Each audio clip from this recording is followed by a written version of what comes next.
ବାଣୀଶ୍ରୀ ବିଦ୍ୟା ମନ୍ଦିରର 36ତମ ବାର୍ଷିକ ଉତ୍ସବ ପାଳିତ।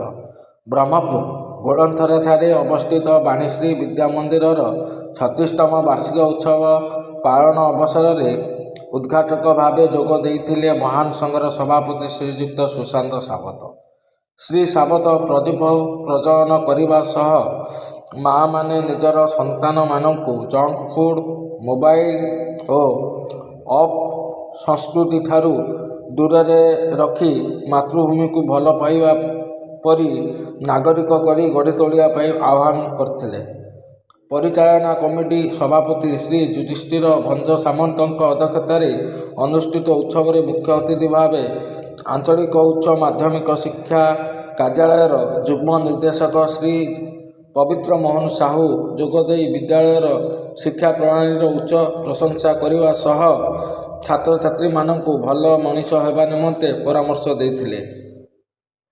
ସମ୍ମାନିତ ଅତିଥି ଭାବେ ଜିଲ୍ଲା ଶାରୀରିକ ଶିକ୍ଷା ଅଧିକାରୀ ଶ୍ରୀ ଭାଗୀରଥୀ ସ୍ୱାଇଁ, ଗୋଷ୍ଠୀ ଶିକ୍ଷା ଅଧିକାରୀ ଶ୍ରୀ ଦେବେନ୍ଦ୍ର ବେହେରା ଯୋଗ ଦେଇଥିବା ବେଳେ ଶିକ୍ଷାବିତ୍ କେ କ୍ରିଷ୍ଣାମୂର୍ତ୍ତି ମୁଖ୍ୟ ବକ୍ତା ଭାବେ ଯୋଗ ଦେଇଥିଲେ।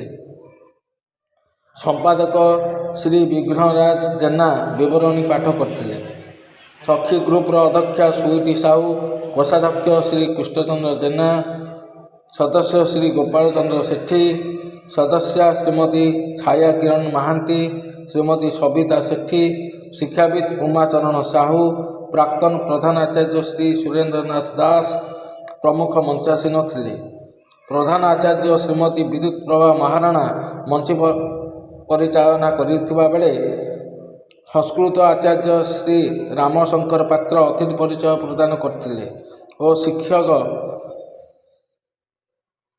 ଶ୍ରୀ ଆଶିଷ ପ୍ରଧାନ ଧନ୍ୟବାଦ ପ୍ରଦାନ କରିଥିବା ବେଳେ ସମସ୍ତ ଆଚାର୍ଯ୍ୟ କାର୍ଯ୍ୟକ୍ରମ ପରିଚାଳନା କରିଥିଲେ।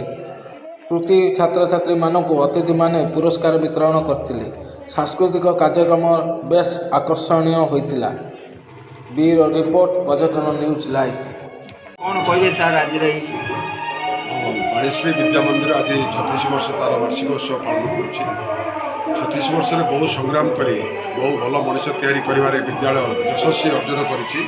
ଏହାର ପ୍ରତିଷ୍ଠାତା ସମ୍ପାଦକ ବିଘ୍ନବାବୁ ଏବଂ ଅନ୍ୟ ସମସ୍ତେ ଏହାର କର୍ମକର୍ତ୍ତାମାନେ, ଗୁରୁମା ଗୁରୁଜନମାନେ ସମସ୍ତେ ବହୁତ ମେହନତ କରିଛନ୍ତି। ମୁଁ ଆଦର୍ଶ ଶିକ୍ଷା, ସଂସ୍କାରମୂଳକ ଶିକ୍ଷା ଦେବାରେ ଏ ବିଦ୍ୟାଳୟ ଏ ଅଞ୍ଚଳରେ ପ୍ରଥମ ସୁନାମ ଅର୍ଜନ କରିଛି। ସେଥିପାଇଁ ଆଜିର ବାର୍ଷିକ ଉତ୍ସବ ଅବସରରେ ମୁଁ ତାଙ୍କୁ ଶୁଭେଚ୍ଛା ଜଣାଉଛି, ସାଧୁବାଦ ଜଣାଉଛି।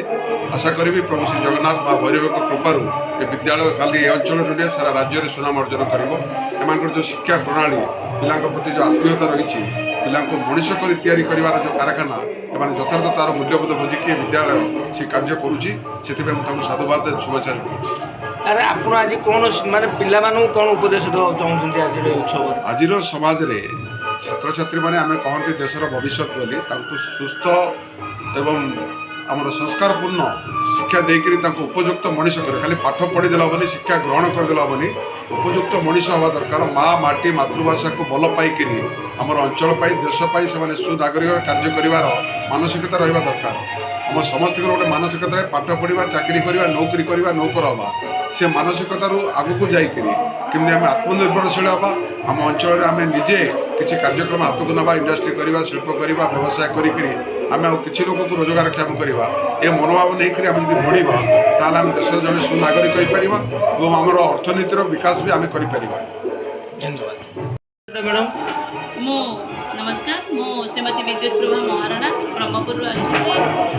2003 ମସିହାରୁ ଏଠି କାର୍ଯ୍ୟରତ। କ'ଣ କହିବେ ଆଜି ଆପଣଙ୍କର ଅନୁଷ୍ଠାନରେ 36ତମ ବାର୍ଷିକ ଉତ୍ସବ? ଇଏ ତ ଆମ ପାଇଁ ଖୁସି ଆଉ ଗୌରବର ବିଷୟ।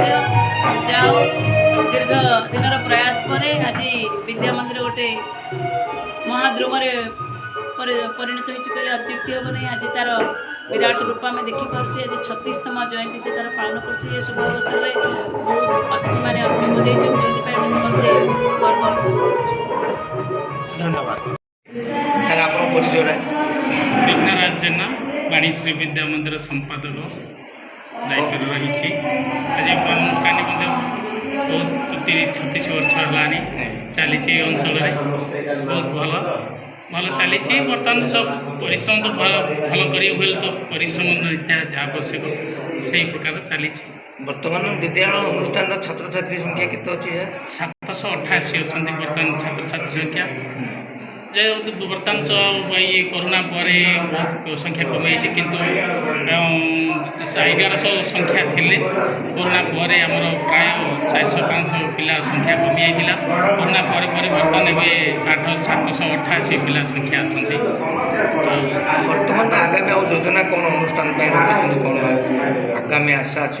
ଆଗାମୀ ଯୋଜନା ନିଶ୍ଚିତ ଭାବେ ବର୍ତ୍ତମାନ ଯେଉଁ ପ୍ରକାର ଶିକ୍ଷା ଚାଲିଛି, ଏଇ ବର୍ତ୍ତମାନ ନୂତନ ଶିକ୍ଷା ଅନୁସାରେ ବର୍ତ୍ତମାନ +2 ମଧ୍ୟ କରିବାର ଯୋଜନା ରହିଛି। ଆଉ ନିଶ୍ଚିତ ଭାବେ ଆଗକୁ +2 କରିବୁ।